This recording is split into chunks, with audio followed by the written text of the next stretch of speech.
तपोभूमी हिमालयाच्या पायथ्याशी एक साधक आपणास दत्तप्रभूचे दर्शन व्हावे यासाठी उग्र तपश्चर्या करत होता.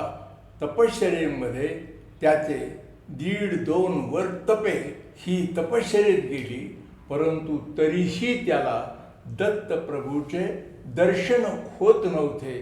त्यामुळे तो अतिशय खिन्न झाला आणि मनातल्या मनात विचार करू लागला की साध्या सुध्या साधकांना सुद्धा, पशु पक्षी यांना सुद्धा परमेश्वराचे दर्शन होते.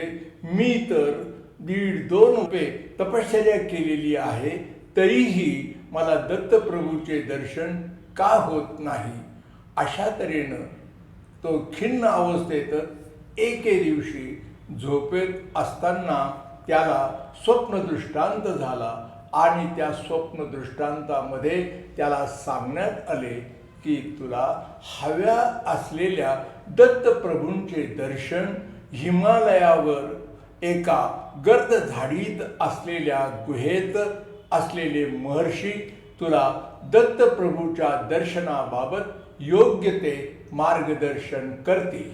स्वप्न दृष्टांतामुळे अतिशय आनंदित झालेला तो तपस्वी दुसऱ्या दिवशी भल्या पहाटे ब्रह्ममुहूर्तावर उठतो आणि अतिशय उत्सुकतेने तो दृष्टांतात सांगितल्याप्रमाणे हिमालयाकडे वाटचाल करतो.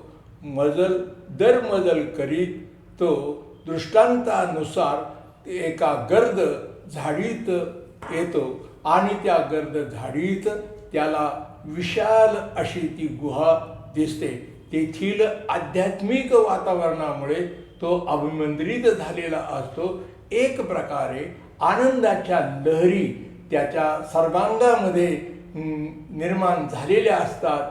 अतिशय उत्सुकतेनं तो गुहेच्या मुखाशी येतो आणि तेथे गुहेत पाहिल्यानंतर त्याच्या लक्षात येतं की एका उच्च आसनावर, व्याघ्रासनावर एक थोर तपस्वी ऋषी कुणीतरी बसलेला त्याला दिसतो. त्यांच्या चेहऱ्यावरील ते तेज पाहून तो अतिशय आनंदित होतो. स्वप्नदृष्टांतामध्ये पाहिलेली ती व्यक्ती आणि ही व्यक्ती सारखीच आहे, त्यामुळे त्याला आनंदाचं भरतं येतं आणि तो धावत जाऊन त्या तपस्व्याच्या चरणावर कोसळतो. त्यावेळेला ते तपस्वी ऋषीमुनी त्याला उठवतात, तेव्हा तो नम्रपणे त्यांच्या समोर उभा राहतो. तो काही बोलण्याच्या आतच सर्वज्ञ संचारेश्वर दिगंबराचार्य त्याला सांगतात की अरे तपस्व्या, तू गेले 1.5-2 तपे श्री दत्तगुरूचं दर्शन व्हावं म्हणून हिमालयाच्या पायथ्याशी तपश्चर्या करत होता आणि आज तुझ्या तपश्चर्येची प्राप्ती होण्याची वेळ येऊन ठेपलेली आहे. ते ऐकल्यानंतर त्याला अतिशय आनंद होतो. पुन्हा तो दिगंबराचार्यांच्या चरणाशी कोसळतो.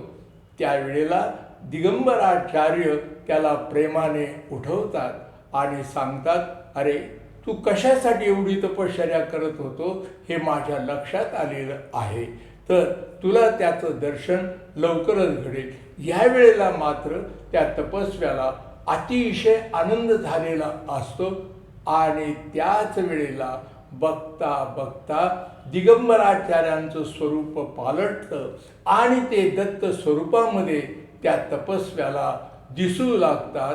आणि दत्त स्वरूपाची 3 मुखे, 6 हात, त्या हातामध्ये शंख, गदा, चक्र अशी सर्व आयुधे दिसायला लागतात.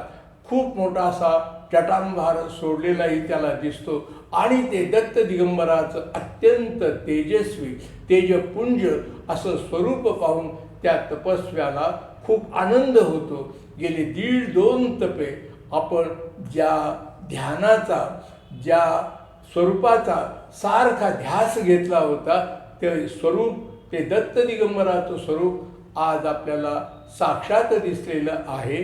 आणि म्हणून अतिशय आनंदाने बेभान झालेला तो संन्यासी त्या दिगंबराचार्यांच्या पायाशी कोसळतो. काही क्षण त्याला कळतच नाही की आपण कोठे आहोत. अशा मंतरलेल्या अवस्थेमध्ये असताना दिगंबराचार्य त्याच्या मस्तकावर हात ठेवतात, त्याला एक प्रकारचा आशीर्वाद देऊन उठवतात. त्यावेळेला अक्षरशः त्या संन्याशाच्या डोळ्यातून आनंद अश्रू वाहत असतात. ते त्याला शांत करतात, त्याच्याकडे कृपादृष्टीने स्मित हास्य करीत बघतात. तेव्हा ते त्याला सांगतात की अरे संन्यासा, आता तू विश्रांती घे, फलाहार कर आणि नंतर येथून तू जा. तेव्हा तो संन्यासी अतिशय नम्रपणाने विचारतो, गुरुदेव, आपण मला काहीतरी उपदेश द्यावा, म्हणजे मी येथून आपला निरोप घेईन. त्यावेळेला दिगंबराचार्य त्याला सांगतात की इथून पुढे तू तुझ्या आयुष्यामध्ये दत्तगुरूंनी ज्याप्रमाणे वेगवेगळ्या तऱ्हेचे गुरु केले आणि त्यांच्याकडून लोकांच्या उपयुक्ततेसाठी अनेक प्रकारची तत्व ते शिकले, त्याचनुसार तू अवलंब कर आणि तुझ्या जीवनात त्याप्रमाणे मार्गक्रमण कर.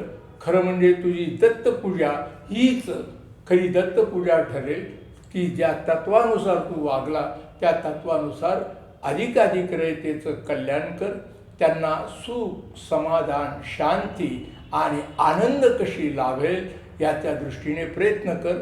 त्यातच तुझ्या जीवनाचं सार्थक आहे आणि तीच तुझी दत्तप्रभूची साधना आहे असे समज.